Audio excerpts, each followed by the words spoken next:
It's Thursday, June 28th. Most of the morning crew at KUHF has gathered in the newsroom. The story we've been waiting on for weeks is about to break. The Supreme Court is about to issue its ruling on the president's health care law. And just after 9 a.m., the CNN monitor overhead flashes a banner headline: "Individual mandate struck down." Everybody in the room starts scrambling. Several of us have follow-up interviews lined up, but we know that the people that we plan to call are going to need time themselves to read and analyze what the ruling says. So I do what I usually do first thing in the morning, which is to go to the AP wire and look for business stories with local significance. I get there. There is an item headlined Supreme Court, and out of curiosity, I click on it. It's one line: Supreme Court upholds Affordable Care Act. Well, something's screwy here because these stories can't both be right. Several of us go online and start checking out other news sources, and the more we check, the clearer it becomes that it's the AP that has the story right. But CNN doesn't change its headline for another 20 minutes. And it dawns on me that the cable news network is having a Dewey defeats Truman moment. Election day 1948, most pollsters had long since called the presidential race for New York Governor Thomas Dewey. And the early results from the East Coast seem to support this, so the Chicago Tribune goes to press with a headline announcing Dewey's victory. But as the rest of the results come in from the East Coast and then the Midwest, it becomes obvious that President Harry Truman has done better than expected. The Tribune modifies its headline, but by this point, 100,000 copies of that first edition have already hit the newsstands. One of these winds up in the hands of President Truman himself, who is subsequently photographed holding it over his head as he celebrates having scored the biggest upset in U.S. political history. Now, I spent several years studying history before I became a journalist, and I've even written a novella about what might have happened if Dewey really did defeat Truman. But you don't need to be an historian to see parallels here. In fact, some of you may have seen that within an hour of the Supreme Court's ruling, a photoshopped version of that famous Truman picture was making the rounds of the internet. It had Obama's head on Truman's body, and in place of the Tribune, he was holding up an iPad with the CNN logo. Now, CNN's mistake and Fox's, as I later found, was not all that different from the Tribune's. All three acted on incomplete information. The two cable news networks were in such a hurry to get the ruling to their viewers that they missed the essential point, which was that the individual mandate was held constitutional under Congress's power of taxation, even if it wasn't under the Interstate Commerce Clause. Now, one of the reasons we remember Dewey defeats Truman so well, apart from that famous photo, is that it used to be much rarer for news organizations to screw up on this level. And there was a fairly reliable model that operated for much of the 20th century to catch mistakes like this, and it was very basic. First, you checked your facts, then you published them. And one of the reasons this worked so well was because newspapers and broadcast outlets published the news at most a few times a day, which left plenty of time to check facts before they committed to running a story. But starting in the 1980s, with the birth of CNN, you had the start of the 24-hour news cycle. And in the 1990s, with the advent of the World Wide Web, that cycle grew exponentially faster. And suddenly, everyone was in the business of breaking news. Not just traditional news media, but everyone.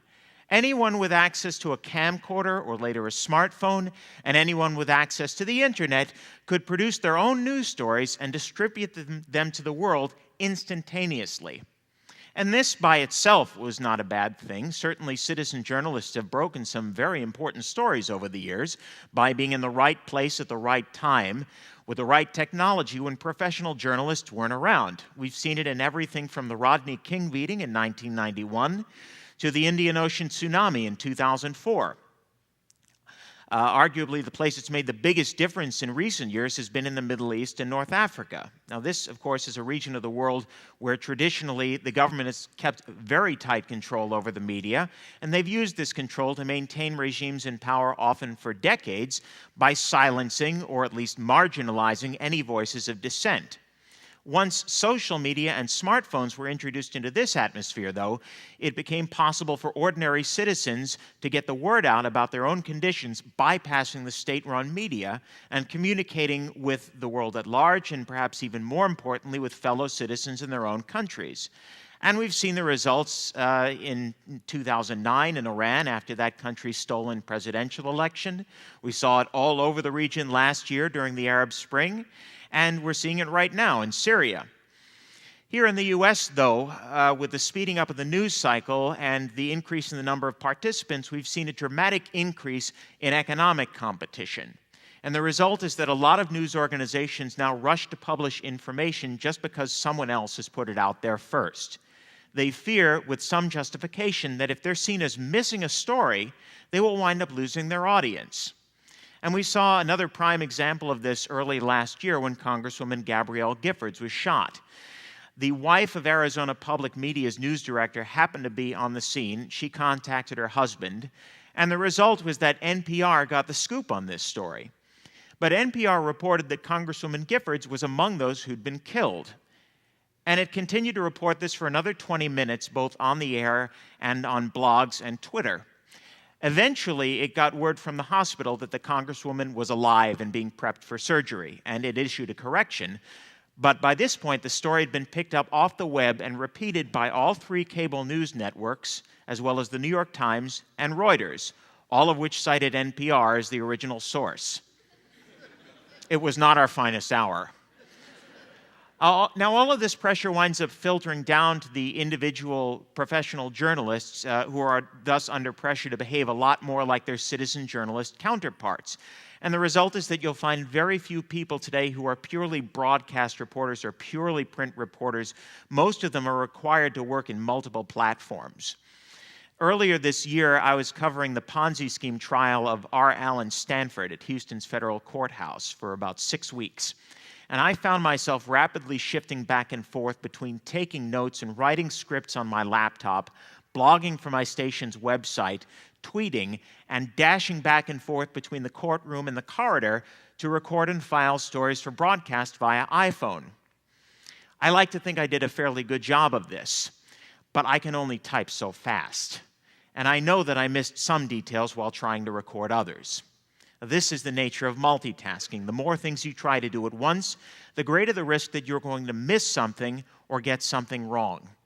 And we ought to be concerned about this because our ability to reach our audience depends on how well they trust us to provide them with accurate information. And that level of trust is nowhere near as high as it used to be. Every 2 years, the Pew Research Center for the People in the Press does a study on the believability of news organizations. And with the exceptions of local TV news and local newspapers, all news organizations across the board have seen their believability rating fall on a scale of 1 to 100 by double digits over the past 10 years. The most recent survey results just came out within the past few weeks, and the average believability rating across all news organizations was 56%, which, in the current environment, I'll just say it, it's a failing grade. And the result of this is that it's a great deal more easier for rumors to spread. Winston Churchill was very fond of saying that a lie can make its way halfway around the world before the truth has a chance to get its pants on. That may have been an exaggeration in his day, but not today. In November 2010, as President Obama was about to leave on a trip to Mumbai, India, an Indian news agency, citing a single unnamed provincial official, cited the cost of the trip as $200 million a day. The Drudge Report picked up this and reposted it.